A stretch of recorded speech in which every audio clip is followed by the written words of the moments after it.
In this session, we're going to talk about the Methodist class meeting and historically how they started out. So in 1742, a group of Methodists was trying to pay off building debt in Bristol, England, and the idea was to divide the group up into groups of 12 people, and that the leader of each group would go around to each of these 12 people during the week and collect money from them, like a penny or two, and through that they'd be able to pay off the debt. And through their visiting to all of these houses of all of the members of the Methodist movement, they were able to discern, the leaders discerned that, maybe the people were having a harder time then they discerned living out the three general rules. Now, the three general rules of the United Methodist Church are to do no harm, to do good, and to attend the ordinances of God. Now, we're going to talk about that third one next week. But this is about the foundations of the class meeting, though. So they decided that they raised the money, and the meeting stopped being about being a fundraiser and more about how do we grow as disciples of Christ. And so instead of just the leader visiting the different houses, it eventually became that the people met together in one house and they talked about the general rules, and they also asked the question, how is it with your soul? And so the groups were really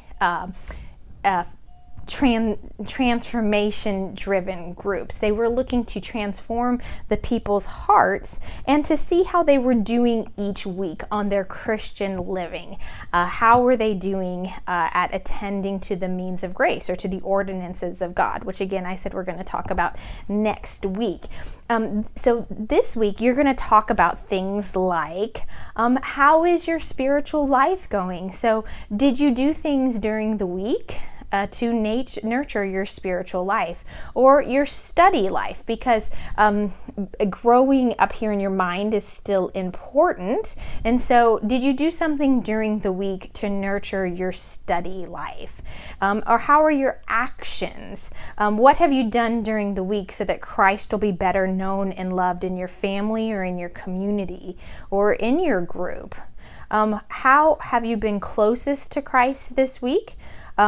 Is there been a call to discipleship during the week where you have been called to respond to God's call to be a disciple into the world? Have you been challenged sometime during the week by God? And then what also is your plan for the next week to grow? And so really the purpose of the small group, the class meeting, and transforming here is not so much about what you study in the group. It's about what you're doing the rest of the week while you're not in the group. Because so often when we do a book study in a group, we only focus on that study for that hour that we're right there in the group meeting. We might do homework for an hour sometime during the week, and then we come and we talk about it for an hour, and then that's it. There's no so what that happens.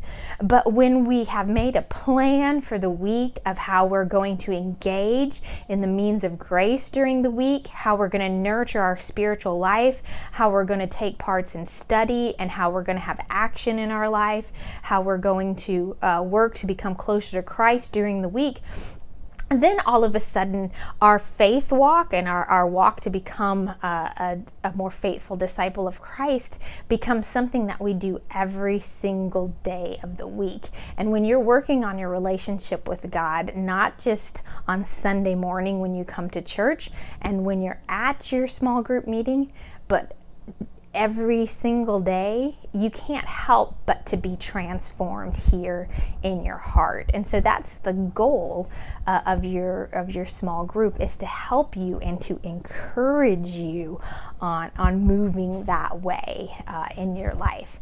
And so that's a lot to think about. So right now you're going to get together with the people in your group, and you're going to talk about these different things. You're going to talk about different ways to study and the different actions that you can have in your life. And remember, it's a lot to take in, and you still have a couple of weeks to think about this. And in the end, if your group decides to be a book study group, that's okay as well. But I do highly encourage you to consider being a transformation driven group, because that's how you become closer to Christ. It's when you are able to make that plan during your small group for how you're going to engage with God during the week, and then come back the following week and share your successes and also share your failures of how you attended to the ordinance of God. So I look forward to seeing you at our next session, where we're going to be talking about the means of grace, or the ordinances of God. So I'll see you next time. Bye-bye.